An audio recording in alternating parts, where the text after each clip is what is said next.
making their way to the microphone, it's Daniel Cormier and Ariel Helwani. Back in your life on this Monday, June 7th, 2021. Hello again, everyone. Welcome back to a brand new edition of DC and Helwani. That's DC, Daniel Cormier. I'm Helwani, Ariel Helwani. In DC, we haven't done one of these bad boys in 2 weeks. Feels like an eternity, but luckily for us and the entire team, no big news has broken. I mean, things have been pretty much status quo, so there's not that much to go over in our big return show. That's not necessarily true. Listen, I penned a letter to my sweetheart. Dear Ariel, why are you leaving me? Don't go. Do you not like me anymore? I don't understand.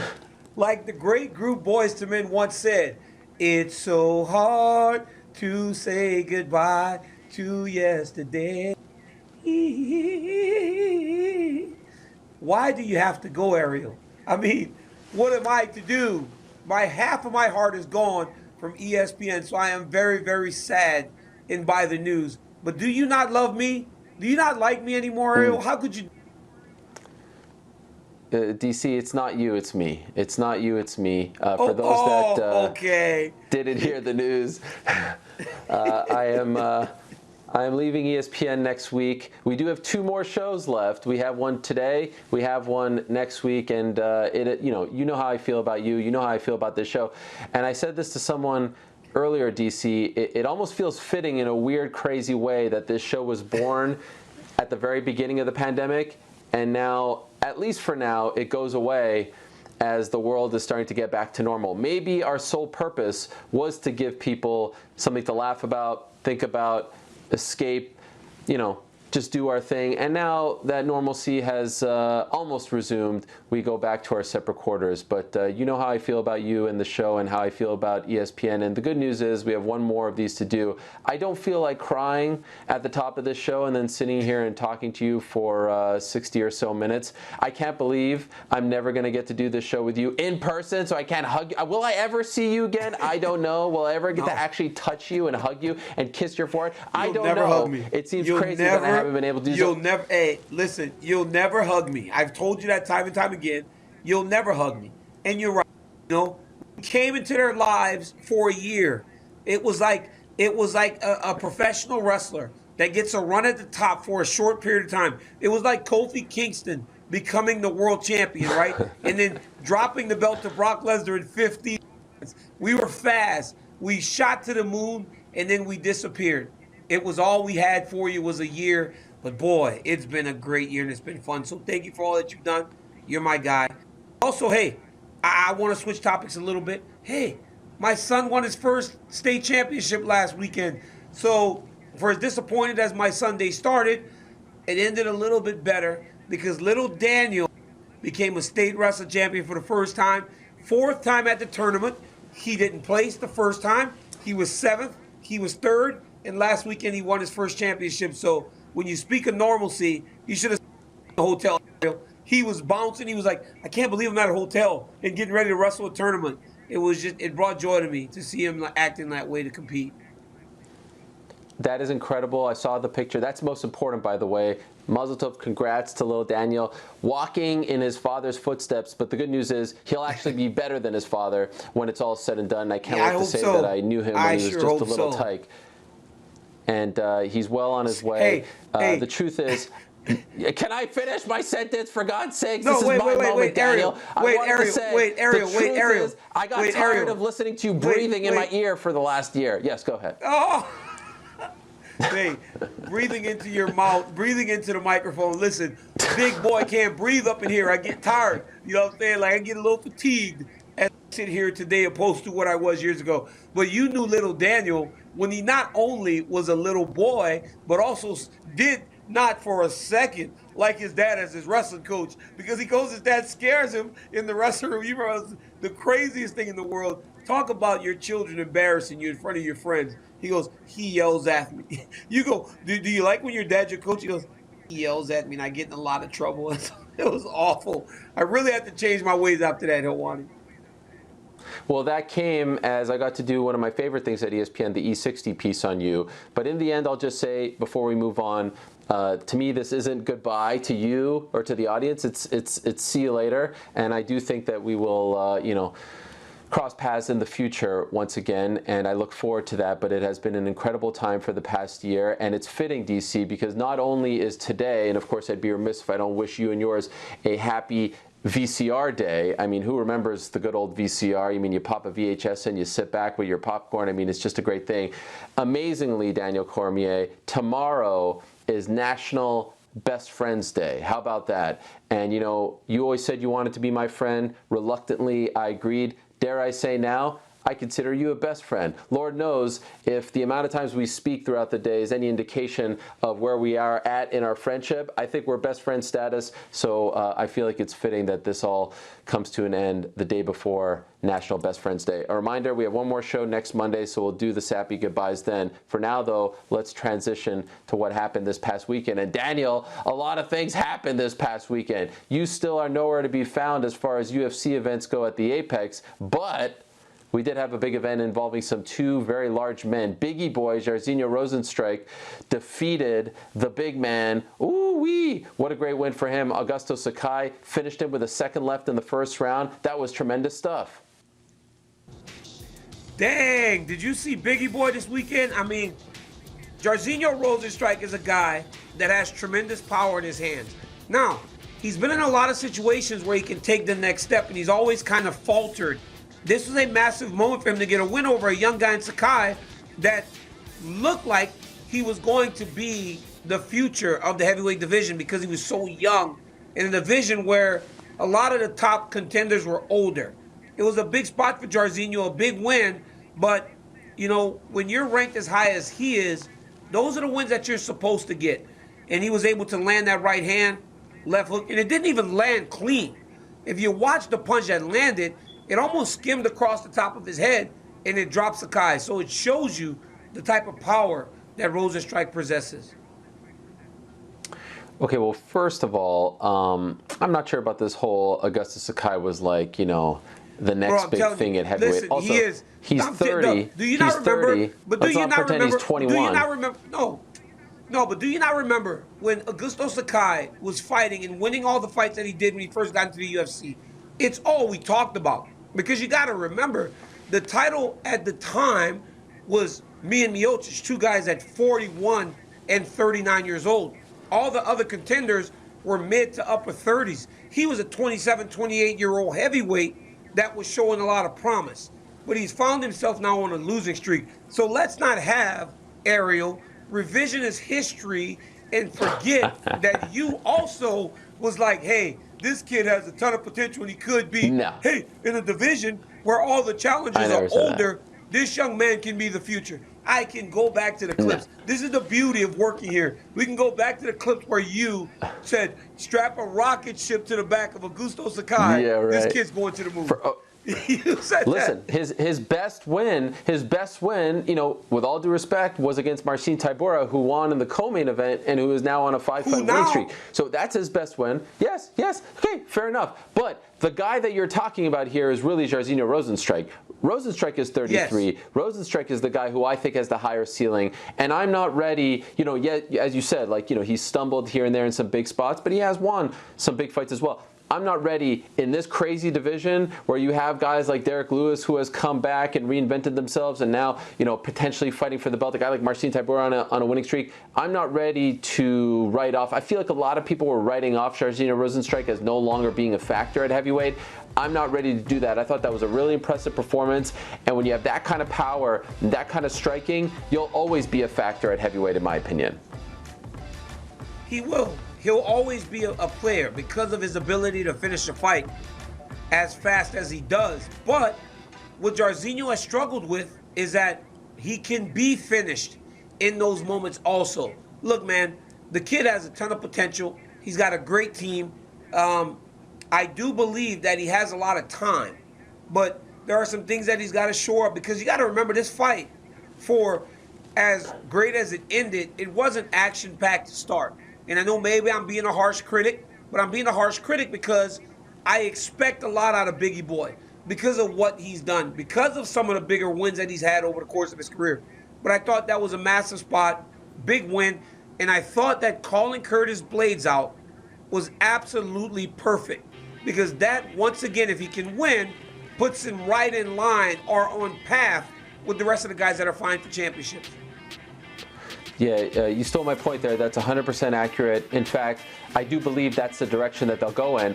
Before he said that, by the way, check the numbers, check the timestamp. I said Rozenstruik versus Blades is the fight to make, and then check the replies. I mean, the replies on Twitter consistently make me laugh. Everyone's like, stupid fight, stupid fight, stupid fight, because they're thinking Blades got knocked out, this guy just won. But you have to look at the rankings, and you have to look at the fights that make sense.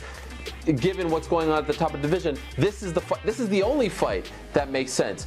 Big opportunity for Blades to get back on track after that brutal loss to Derek Lewis, and it's a big name for Rozenstruik to get on his record in his attempt to become a contender at heavyweight. So that is the only fight to make. There is literally not another. Of course, we have a big fight coming up later on this June, this month with Ciryl Gane and Alexander Volkov. The winner of that fight might be ahead of those two guys, considering some of them have met in the past. But to me, that is the fight to make. And I would probably favor, correct me if you feel otherwise, I'd probably favor Curtis Blades on that one just because of the wrestling, right? You know, honestly, first off, Ariel, you can't listen to Twitter anymore. Like, it's crazy what Twitter has become. Twitter's become the most crazy form of social media I've ever been on. But I think what people are doing more than MySpace? MySpace. MySpace was fantastic. MySpace was when I was in college, so that was a good time to be alive. But listen, I think what people are doing is they're still looking at the UFC from the past, whenever guys who won fought guys who won. It doesn't work like that anymore. The UFC's kind of gone away from that model. They don't always try to match up people on the same trajectory. They find the best fight, the fight that makes the most sense. But even when you look at Rozenstruik and Blades, Blades lost to the number one contender. So you get a Rozenstruik, if he can beat Blades, maybe he's the number one contender. But Curtis Blades is the type of guy, as you said, who would probably be favored to beat Jairzinho. So, it's not as simple as it used to be. The UFC, as the sport has grown, has had to truly do different things in terms of matchmaking. And that's why you see guys in those situations. And you're absolutely right. That fight makes all the sense in the world. And I think that is the fight that we're going to see next. But make no mistake about it, Ariel. Gane and Volkov are ahead of these guys. The one that wins that fight, if Jones doesn't find a way to come to terms with the UFC, the winner of Ciryl Gane and Alexander Volkov will fight for the UFC Heavyweight Championship. It makes the most sense, unless Miocic finds a way back into a trilogy fight. I was about to say, man, you tried to give me. disrespect. You just forgot about Stipe? Like, all of a sudden Stipe doesn't matter? I mean, look, I think Stipe should probably fight, because if you think about it, I mean, he's not going to come. I know he's going to have a kid and he wants some time off, but I do think he should probably fight someone else. But you just tried to sweep old Stipe under the rug like that. I thought you guys were boys again. All right, I get it. I didn't try to sweep him under the rug. I just kind of forgot about it. But I do think that it would benefit him to get a fight. But then I think I saw somewhere Dana said Stipe would fight the winner. So that whole point that I made was kind of this is crazy. It's obsolete, right? It's mute. Stipe Miocic will get the title shot. He's the greatest heavyweight of all time. Why would? Crazy. Wow. Okay. You just saved it there. This is why that little compliment. This is why people don't like you. Because you like to stir the pot. You always do this. Stop you do this all the time. Stop. This is why people don't like it. This is why everybody tries to beat you up. Because you're always trying to stir the pot. Okay, I'm just going to ignore that comment because I know it doesn't exist. It's not a real thing. No one's trying to beat me up, and no one doesn't like me. Marcin Tybura with a big win. Shout out to him, 5 in a row. You got to feel for Walt Harris. Started off strong, but then Tybura was able to get the win at 4:06 in the first round. But what about, talk about a comeback. Walt, though, right? What about Santiago Ponzinibbio? Right? He's what trying. about Santiago? No, DC. No, Santiago Ponzinibbio. It's time to talk about him. If you want to go take the reins, you got to show up to the pre-show meetings, all right? Santiago Ponzinibbio is who we're talking about here. The guy hasn't won in 2.5 years. Let's give him his due. No, I understand. And it was a great fight. Those guys went to war. But it's like you find guys trying to find answers. What happens when they can't find the answers? Ponzinibbio hasn't gone other places. He has kind of stayed with his team, and he's gotten himself back on track. But when you go back to the fight on Fight Island, where Ponzinibbio got knocked out, he was in a very tough fight for his first time back after a litany of injuries. So it could be expected. When a guy's gone for as long as Ponzinibbio was gone, and he's fighting a guy, who did he lose to on Fight Island, Ariel? He got knocked out very early. I can't remember who it was, but the guy's so tough. You can almost expect to stumble. I think the guy that we saw fight Beza last weekend is the guy that we're used to fighting, tough, durable, used to being in the fight, right? So he lost to Jing Liang, who's a very powerful guy, but he hadn't fought for a long time. Now he's back in his groove, and the more he's more active, the better he'll be inside the octagon, I believe.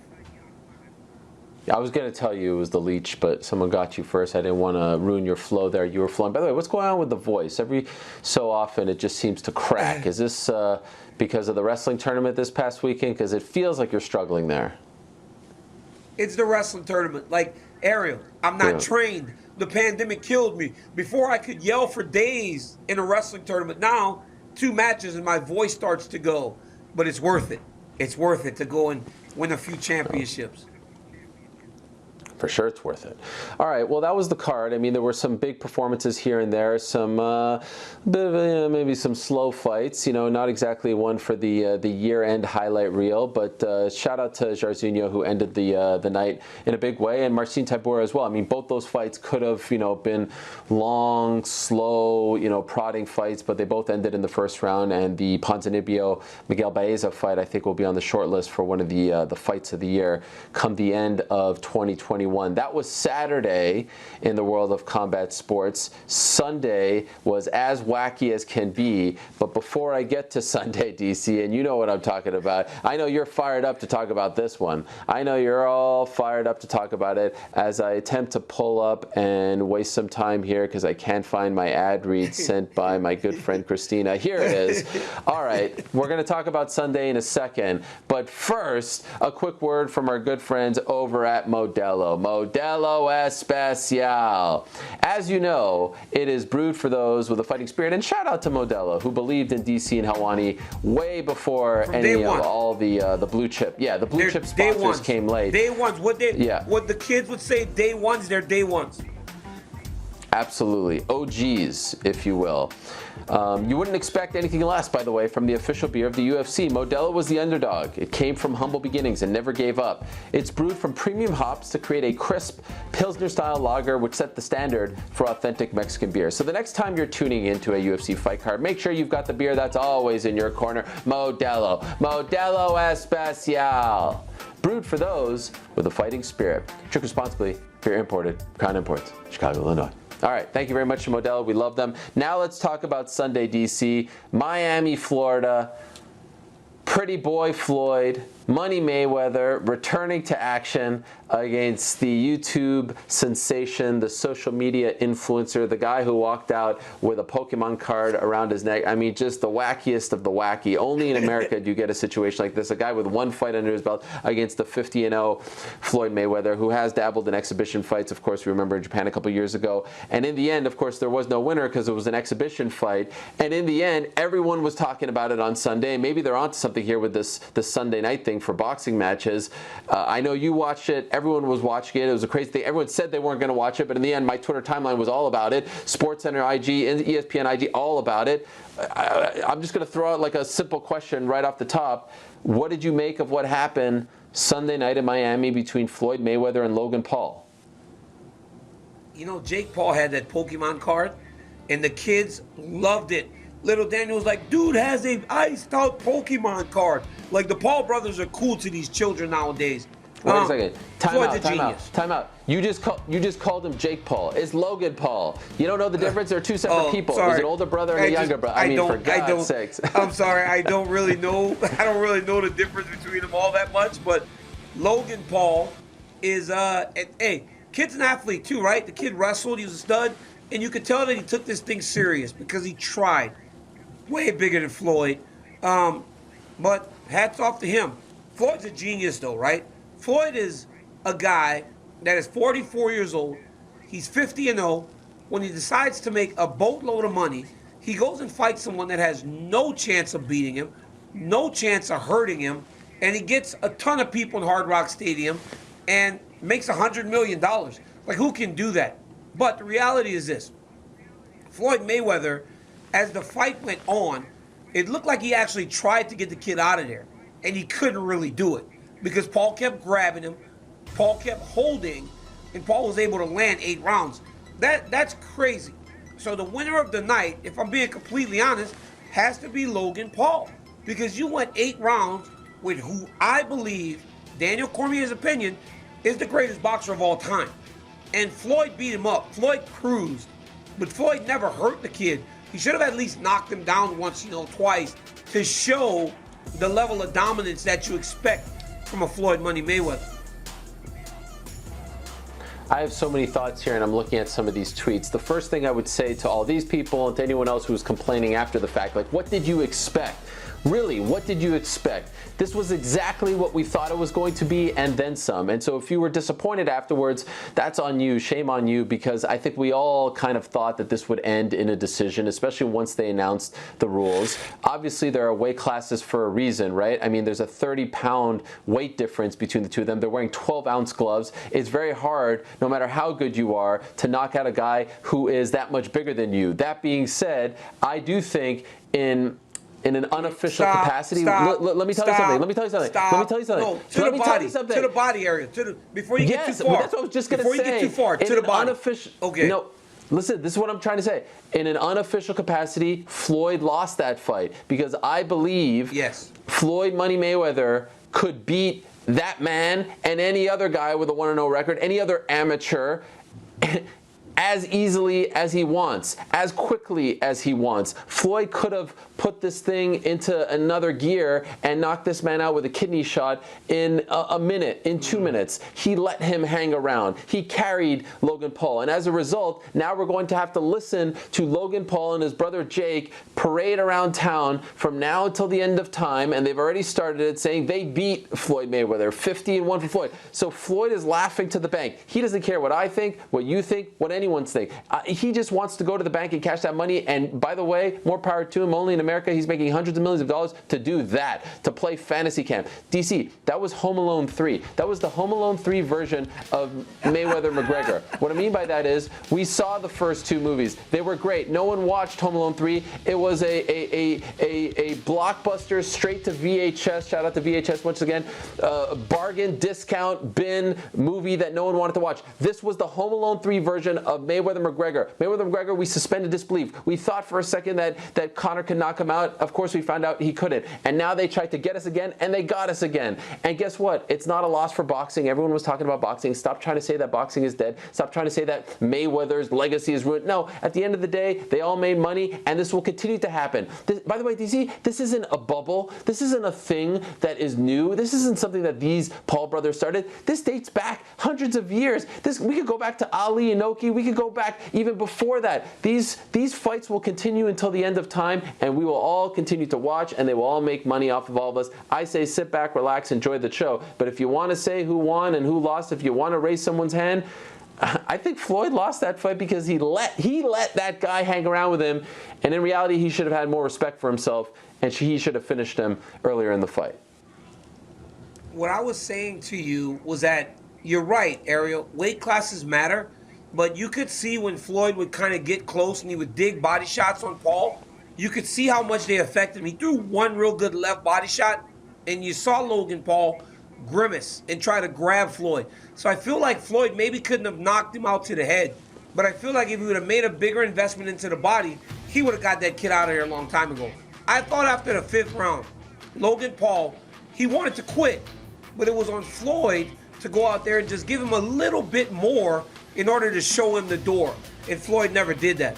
I wholeheartedly agree with you that if there is a winner and a loser in this, it was Floyd Mayweather, because you don't have a guy stand and go 8 rounds with you when you are who you are. Even at 44, it does not happen. Now, let me say this. This, to me, is no good, and it's no good for more reasons than one. I truly believe that when you watch that, right, and you watch Floyd go 8 rounds with this kid, and this kid didn't fatigue as much as Floyd maybe anticipated, he couldn't get him out of there. When we sent our guy over there to fight in the boxing match against Floyd, our guy fatigued, and that's where he got finished. But it's almost like you watch, and times you see Floyd fighting him in the way that he fought against Conor. So it does not bode well for Floyd, but it also makes mixed martial arts look a little bit worse, because do you have to question whether or not Floyd was carrying McGregor into the later rounds, and Conor fatigued, and this Paul kid didn't.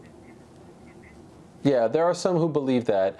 I will just add that, look, Floyd, his nickname is Money Mayweather, so most importantly, he's very proud of the fact that in his mid-40s now, he's able to make this kind of money, and he's still able to capture our attention the way he does, so more power to him there. But I wish he had a little more self-respect, and what I mean by that is this.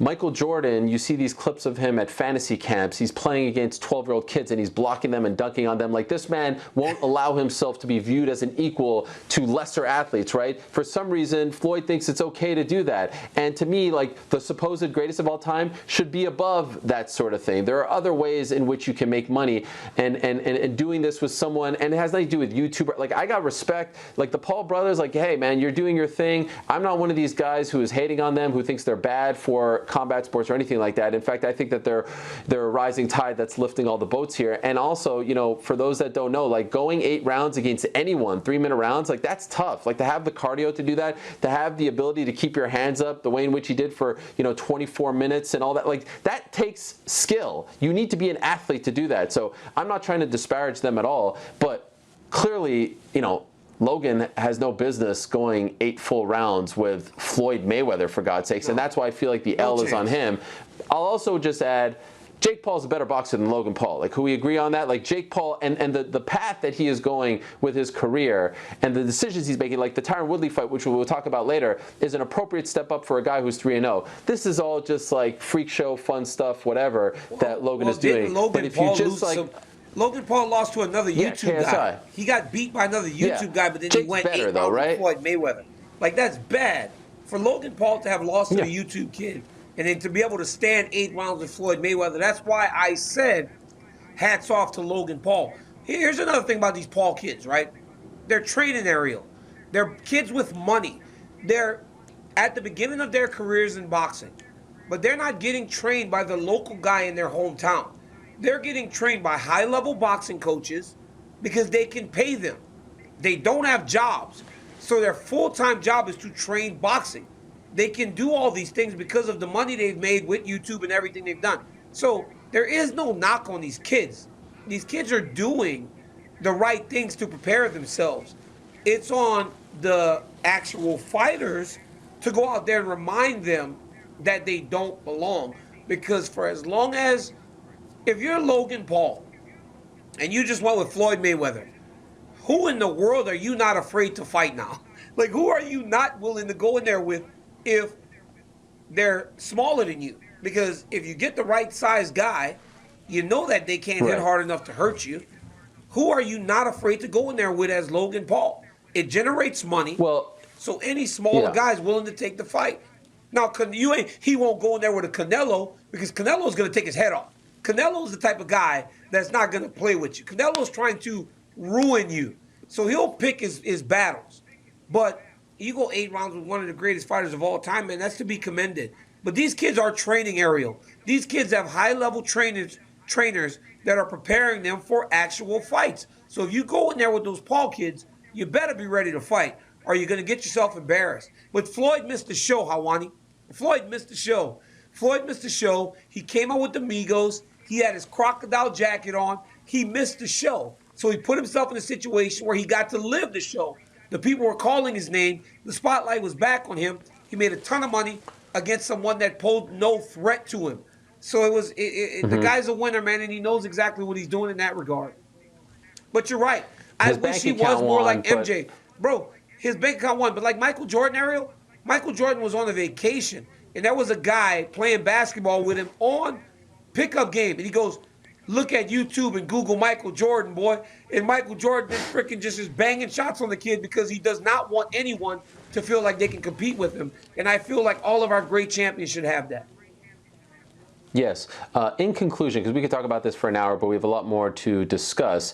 In conclusion, I don't feel, and I think you agree, that this is bad for boxing or the death of boxing and all this stuff. No one is above this. And in fact, this isn't the NBA. It's not like these kids are taking, a roster spot on the Knicks or Rockets from an actual player. There's 15 spots who worked his way up. Like, this stuff lives in a vacuum. It happened on a Sunday night. In fact, Badu Jack, his profile was raised. Ocho Cinco was on. Like, no one's losing out here from taking part in all of this. And you could choose to watch plenty of boxing. Shakur Stevenson is fighting later this. What do you mean? No one is losing out. What are you talking about? Did you see Ocho Cinco? Yo, did Ocho Cinco say the most ridiculous thing that you ever heard in your life?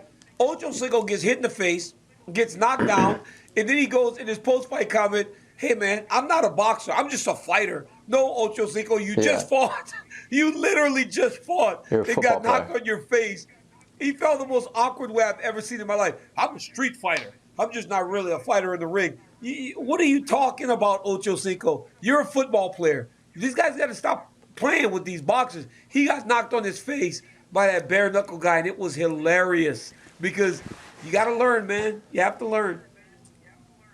Yeah, and now we got Vitor Belfort who's getting involved as well. And so I just want to say, no one is above this. It's not going away. CM Punk fought in the UFC, so the next time you hear someone from the UFC, clown on this, remember that. Kimbo Slice was on The Ultimate Fighter, and may he rest in peace, and on CBS and all this stuff. No one is above this. No one is ever going to be above this. These fights sell. There will always be a market for it. And you just hope when they match them up that, the skill level is taken accounted for, and no one's getting seriously hurt, or you have a willing participant like Floyd Mayweather who is willing to carry his opponent the way in which he did on Sunday night. DC, let's talk about our good friends over at DraftKings. And Master P played in the NBA. Master P played in the NBA too. You got to remember, Master P played in the NBA. So this stuff happens all the time.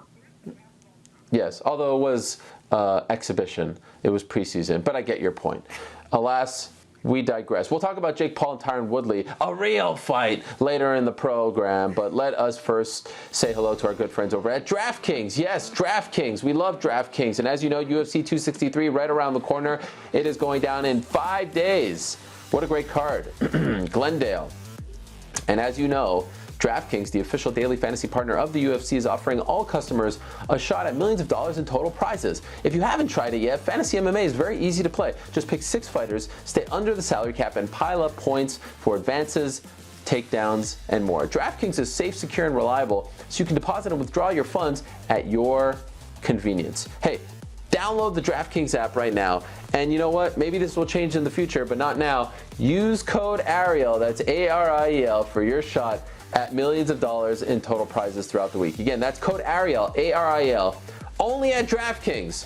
Eligibility restrictions apply. See DraftKings.com for details. All right, DC, let us now turn our attention over to UFC 263. It's going down in 5 days in Glendale. What a great card. The main card is fun. The undercard is fun. You got 2 title fights on the card, and let's start with the first one. Israel Adesanya against Marvin Vettori 2, coincidentally taking place in the same building. What are the chances that Izzy versus Vettori 2 would happen in the same building as Izzy Vettori 1 several years ago? Glendale, Arizona. They meet again, this time for the middleweight title. And can I just say, I love everything about this feud. That split screen interview that happened on Saturday with Izzy and Vettori, and I'm actually a big fan of Marvin Vettori. The outfit, like the demeanor, like everything, it's just fun. The dynamic is fun. I don't know what the fight will turn into, but I am enjoying the final days leading up to this fight. I like what they have going. I like the heat between the two of them. I love it, Helwani. I love it because you could tell that Marvin Vettori just annoys Israel Adesanya. He annoys him. Marvin said, "I can't stand you." Izzy goes, "I hate you." Like, these guys can't stand each other. But the funniest thing was, Izzy burps on the interview, and that was the thing that made Marvin the maddest out of everything. That was the one thing that really pissed him off, was that Izzy burped right in front of him. But ultimately, it's a great fight.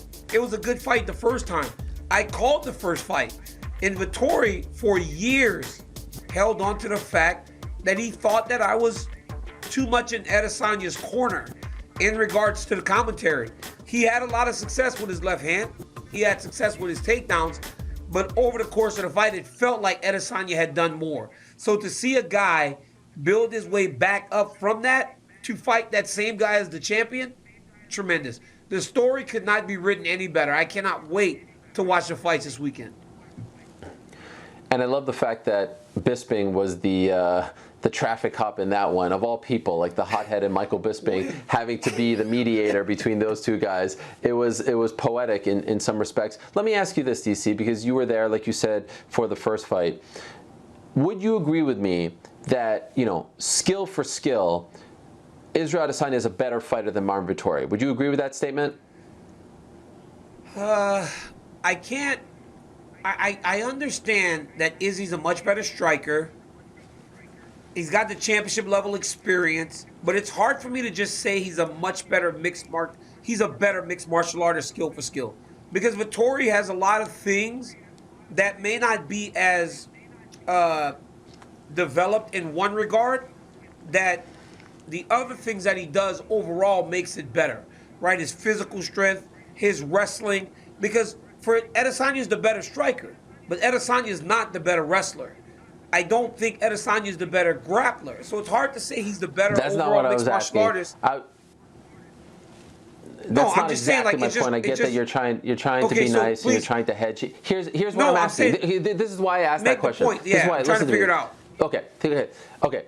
I think that Izzy, skill for skill, is the better fighter. However, I do believe that a big part of the fight game, and you can obviously speak to this better than most, is confidence, right? When you believe in yourself, when your confidence is high, when you're on a winning streak, you're going into a fight, and this applies to anything in life, and especially sports, you are able to sometimes rise to the occasion, and you are able to overachieve, if you will. And so why I bring this up is Marvin Vettori is on an impressive winning streak. Marvin Vettori has beaten some tough guys. Marvin Vettori believes in his heart that he beat Israel Adesanya and deserved to get that W. His confidence, to me, is at a very, very high level right now. On the flip side, you have Israel, who I think is the better fighter skill-wise. He's coming off a loss. He's never tasted defeat in MMA. And towards the end of that fight, Jan kind of ran away with it. I know he didn't knock him out. And so why I bring this up is it possible that confidence is going to be a major key in this fight? Here's one guy who's feeling himself, who's on the winning streak against the guy who just lost, but of course didn't lose his belt. And in some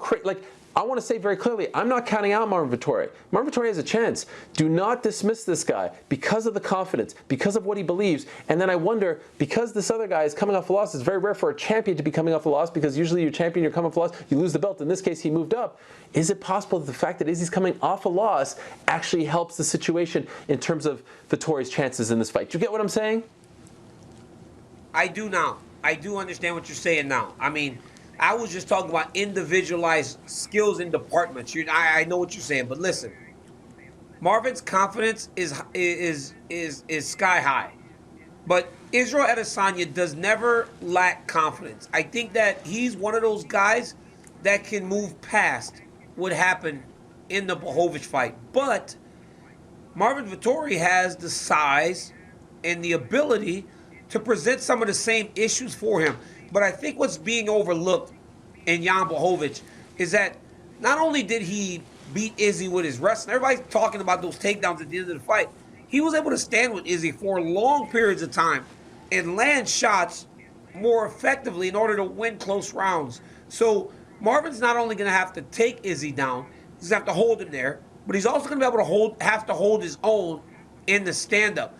Can he do that over the course of 17, 18, 19, 20 minutes if Adesanya is defending the takedowns as effectively as he did last time? Because Marvin did take him down, but Izzy was able to get back to his feet and defend on multiple occasions. It's a very difficult fight, but I do believe the confidence will help Vettori. The questions about losing your first fight will be on the mind of Adesanya, but I believe the champion is good enough and confident enough in order to kind of try and move past it and approach this fight in the way that he approached every other championship fight he's had. I think that the fascinating thing about this fight to me is there a blueprint out now as to how to beat Israel Adesanya, and you just said, the size and all this stuff. Is Vettori big enough, strong enough to do what Jan did against Izzy, because now they're fighting at a similar weight? Or are we going to see, with Izzy all fired up and doing less media leading up to this fight, are we going to see a throwback to, quote-unquote, the old Izzy, the fired-up Izzy, the Izzy that we saw against Paulo Costa, who goes in there to prove a point that he's levels above all the middleweights? And do we see a virtuoso performance? I can't wait to see. I'm all in on this main event. I'm very excited for it. And one more thing, Ariel. Last fight against Blachowicz in the Apex. Small octagon. This time, out back in an arena, big octagon, will make those takedowns a little more difficult to really try and get from Marvin Vettori. Even against Kevin Holland in the Apex, where he was able to take him down so much easier because the space was limited. And DC, can we remind people about Davison Figueiredo, short list for that fight against Brandon Moreno, fight of the year, my fighter of the year 2020. I mean, could we remind everyone about Figgy? I feel like people have forgotten about Davison Figueiredo. I mean, I feel like people have actually forgotten just how good this guy was last year, what he did for the flyweight division. He resurrected. It feels like it was 10 years ago now. This man resurrected the flyweight division, had that classic against Moreno, ends in a draw. Here they meet again. I feel like not enough people, and it's understandable, Izzy, Nathan Diaz returning, we'll get to that in a second. There's some big names on the card, Damian Maia, Bilal Muhammad. We're not talking enough about this fight. This is an incredible rematch of a fight that blew everyone's expectations out the window, and a fight that I think, if not for Zhang Weili versus Joanna Jacek, is the fight of the year in 2020. I can't wait for this fight. And I'm curious, this is the other part that we're not talking about. Remember, DC, Figueiredo took that fight on 3 weeks' notice. Had to cut weight quickly, had to come right back, all that stuff. And I know Moreno as well. But hey, that was a lot for that guy. He couldn't go home. Remember that? I'm curious to see if he proves a point that, hey, that was all well and good on 3 weeks' notice or whatever it was, 2 weeks' notice. But I'm the superior fighter here. He stayed in Vegas after he had that beautiful performance against Perez. Moreno stayed and trained as he had just won his Moreno fight went on home the same night. So yeah, he went trained, but he Moreno was got able home cooking. To Mexico. Yes, he went to Mexico. Yep. Sorry, he didn't stay. Went to Mexico. He was able to get right back, is what I was trying to say, into another fight after his performance over Roy Val. It all worked out perfectly, right? It was like storybook. But Davison Figueiredo stayed in Vegas. Wasn't able to go home. Remember, he got the $50,000 cash. Everything was coming at him really fast. So it's easy to maybe start buying into the hype, drinking the Kool-Aid, like I'm the man, right? I'm the man. I'm going to run through this kid because I'm that guy. He was shown on that night that Brandon Moreno is as tough as they come. I think what happens is, though, we don't see rematches, and I've made this point before, Ariel, where the rematches don't generally live up to the first fight. If it can even become a fraction of what they did in the Apex that night, it's going to be a fantastic fight. I remember sitting there next to Rogan and Anik thinking, it feels like there are thousands of people in the Apex because people are going absolutely insane for a 125-pound fight, which is not something that you get a lot of. A lot of times, for as good as DJ was, a lot of times the interest in the title fights wasn't as high as we all expected or thought it should be. But they get excited for Davison Figueiredo. And this is going to be a crazy fight. I almost cussed there. It's going to be a crazy fight when these two are in there because Moreno is a stud. He's as tough as they come. But Figgy has got big power, and he says that he's going to make everything right in this rematch. He's going to knock out Moreno. Figgy, can't you see? Sometimes your words just hypnotize me. You know what also hypnotizes me? The hair. I don't know if you know this, DC. Former hairstylist, former sushi chef. I always have trouble with sushi this point again. Chef. How many times? Yes. How many times can you make this same point? Like what? Of course, the guy does hair, sure. Really. Ariel, every time, dude. It's like you like him for his hairstyling abilities more than anything else. You keep saying the same thing, dog. Like, come on, man. Don't use the same points. Don't do that again. Who wouldn't? Now, what about the return of Nathan Diaz in a bizarre turn of events? The third to last fight on this card is, for some reason, a 5-round fight. Nathan Diaz versus Leon Edwards. Does Nathan have a chance here? It feels like no one's giving Nathan a chance here, DC. Is that silly? Do you think he has a chance? I'm not asking for a prediction. I know you like to sit on the fence. You like to be friends with everyone. But does he have a chance against Leon Edwards? He has a chance. It's very difficult, though. This is about as tough a fight as Nathan Diaz could have taken to come back. But it's 5 rounds because that's what Diaz probably wanted. Nathan wanted a longer fight because it gives him an opportunity to use his cardio as a weapon. But Leon Rocky Edwards is as good as they come. Now, what makes me worried for Diaz is that if you remember the Masvidal fight, yes, he got cut and the fight got stopped. Masvidal was really piecing him up, man. Let's just call a spade a spade. He was getting pieced up. And Leon Edwards, in my opinion, is a much better striker than Masvidal because it's not just boxing. Masvidal is mostly boxing. Edwards can do it all.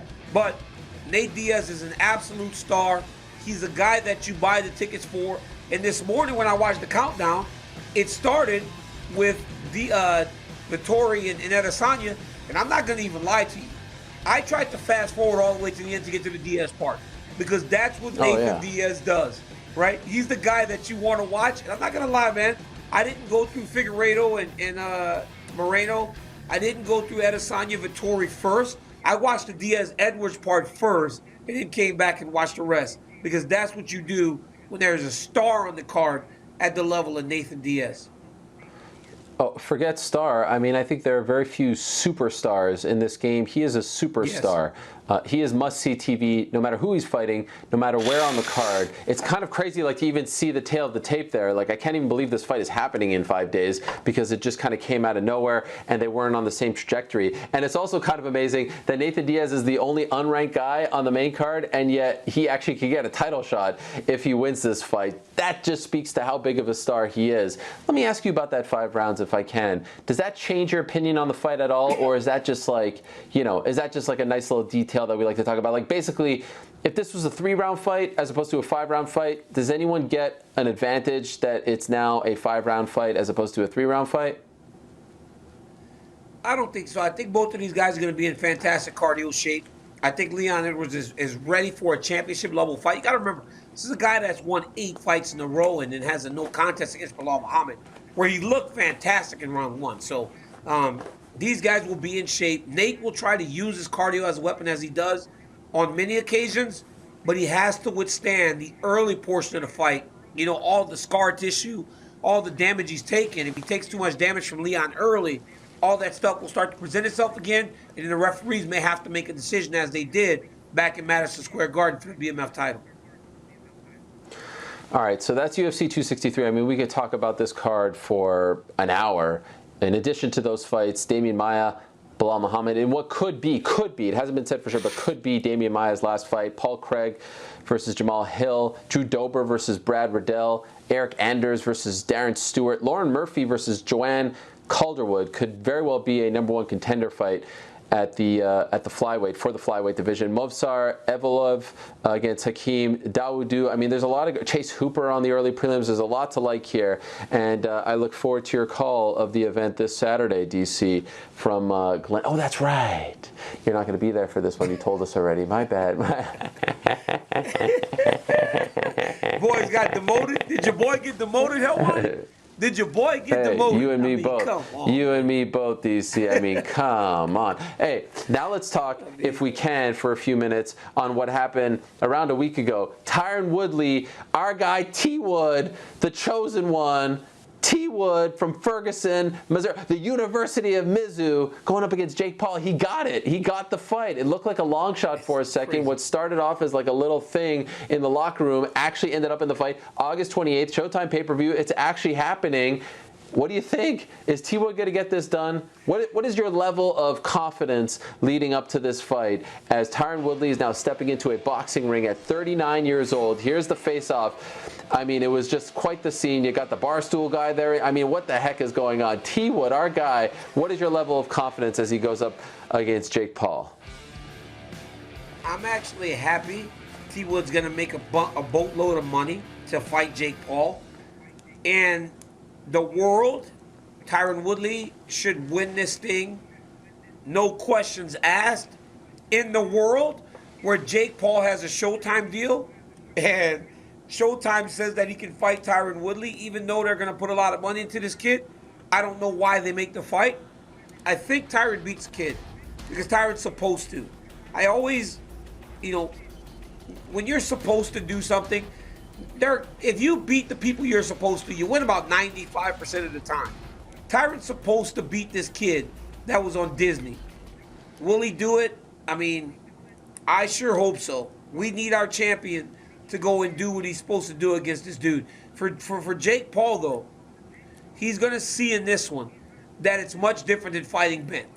Because Ben had no idea what he was doing out there. I mean, I watched Ben Askren go out there, and Ben Askren could have fought in front of your local 7-Eleven the way that he was out there standing with his hands down. Snoop said he's got a 1940s boxing style. He's like the Fighting Irish. I don't know if you've ever seen the logo of Notre Dame. This dude standing out there, don't know what he's doing, gets knocked out by Logan Paul, and he needs to. He'll know better when he fights Tyron that he's got in there with a real fighter. Or Jake Paul, sorry. Jake Paul. So right. So can I ask you this? Do you agree, as we look at the tail of the tape right over here, do you agree that this is an appropriate step up for Jake Paul? In other words, should Jake Paul get some kind of credit? Because let's be honest, he can fight anyway. He could still make a boatload of money fighting a retired NHL player, basketball player, another guy like the YouTube influencer that he fought in his debut. Like, he could continue to do that. But Tyron Woodley at 39 and on a 4-fight losing streak, given his history, given his resume, given his experience, is a very appropriate step up for a guy who's 3-0, limited experience in the ring, no amateur background. If you compare Tyron and his resume to the kind of guys that Floyd and Mike Tyson and any other great boxer fights in his 4th pro fight, this to me is actually a tougher test, despite the fact that Tyron has never fought in a pro boxing match. Do you agree that this is an appropriate step up for Jake Paul? I think it's actually too much of a step up, if I'm being honest. Like you said, guys, like if you watch pro boxers at 3-0, the people they fight are ridiculous. Watch ESPN Friday Night Fights. Some of these guys, there was a guy out there boxing a year ago that looked like he had never put on gloves before, but he was fighting this good prospect who was like 10-0. So this is a massive step up. I get what they're doing though, right? They see Tyron has gotten knocked out. They see Tyron has had trouble pulling the trigger. So they're kind of hoping that that's the guy that shows up when Jake fights him. But T. Wood has to be ready for a real boxing match.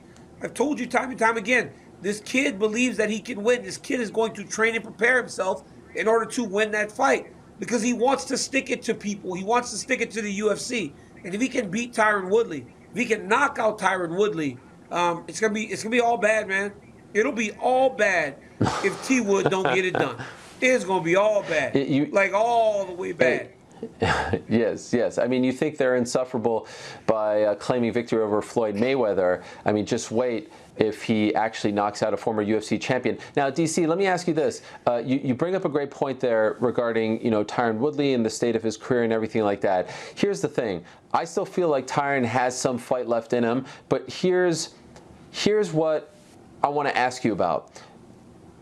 I hope, and I'll speak to Tyron, and I would say this to Tyron, bask in the glow of this fight after you get the W.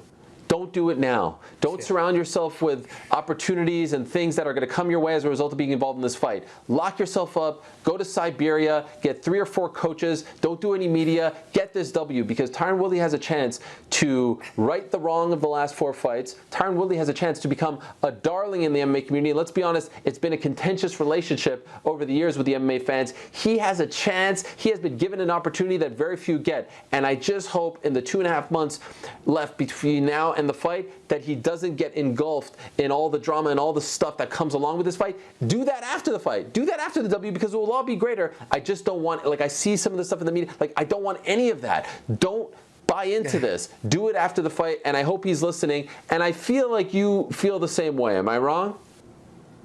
Absolutely. Listen, when kids have a nervous thing, I'm doing my nervous thing right now. I'm rubbing my wrist Tyron, please get the job done. But look, man, we've seen that in T. Wood, right? He started, when he was the champ, he was hanging out with all the rappers, making music, and that's part of what his career is going to be. But like you said, man, lock in, T. Wood. Come to Oakland. There's fantastic boxing up in Oakland. If you're going to do a camp somewhere away from home, somewhere in California, don't go to L.A. You don't need to train at the Hollywood boxing gyms. Come to Oakland. Come and get gritty and grimy. Come in an area where all you can do is just train so you can go and beat this kid the way that you're supposed to. Because Tyron Woodley is supposed to beat this kid. It would make people so happy to watch T Wood knock this kid out, or drag him into a point where the kid starts to fatigue, and then you just kind of beat on him and break him. But if he doesn't take this thing serious, this kid is going to find a way to win the fight, and it will be the worst thing imaginable. Hats off to Jake Paul for fighting a guy like Tyron Woodley. Hats off to Showtime for saying, hey, we'll give you a deal, but you're going to fight real people. Showtime has a history with Tyron from Strikeforce, right? So they know who Tyron Woodley is. Massive opportunity for T Wood to make a bunch of money. It's a massive opportunity to really springboard all those other things, the rapping, the acting. He beats this kid. All that stuff goes to another level. So lock in, T Wood. Get ready to win. Be serious, be focused, and go get this victory. Yeah, I talked about righting a wrong. I mean, the last time Tyron Woodley fought on Showtime, he got knocked out by Nate Marquardt. So this is another opportunity to right a wrong, to come back to where, his career really started and get a big victory. And you're right, Jake Paul, yes, he's working in concert with Showtime, but let's be honest, he's getting to pick the opponent, and he's picking Tyron because he has the name, he has the pedigree, he has the resume, the championships, but he thinks he's done. So Tyron has a massive opportunity, and he told me that he's considering going out and training with Andre Ward, so maybe he's on the same page as you. He'll go out and away from LA and go to Oakland. Andre Ward is, the king of Oakland as far as boxing is concerned. There's a lot of it to me. I got to say, first of all, I'm intrigued by this fight, and I can't believe that, we spent 30 or so minutes on today's show, and it's appropriate, and we could have gone more. The two most talked about fighters in the world right now, DC, are Logan and Jake Paul. What the heck is going on? Hey, this is crazy. Is this on pay-per-view? Is this on Showtime pay-per-view or just Showtime? Pay-per-view. Oh, my goodness. You're right. They're the most talked about fighters in the world. That's so crazy. And if that dude actually was yelling. If you don't like it, this dude was yelling. Oh my God, 30 seconds for the rest of your life. Oh my goodness, Jake, my brother just beat Floyd Mayweather. Like, this is it's crazy, man. It's bad. It's so bad what's happening right now. It's so bad. It's so bad. Listen, you don't have to like it, you don't have to root for it, but if you don't accept that fact that they are two of the most talked about, if not the most talked about fighters, no, there's still Canelo. Shut up. Sports athletes in the world. Still there. Canelo's still there. Shut up. Canelo's still there. Don't you dare. Two of. Right now, we are talking about them more than anyone. It's a crazy thing with all that is going on in the world of combat sports. Canelo. That's right. Yeah, Canelo with the face palm. Anyway, DC, we're out of time. The penultimate show in the books. We got one more next week. But again, this isn't goodbye. This is see you later, bro. This is see you later. I wish I could go over there and just kiss you right on the forehead. I'm going to be your first guest on your new show. I'm on show number one. Much love, DC. Much love to the production crew as well. UFC 263 this Saturday. 2 title fights. It's going to be lit, baby. Back next week, same time and place. Tell you, peace. We're out of here.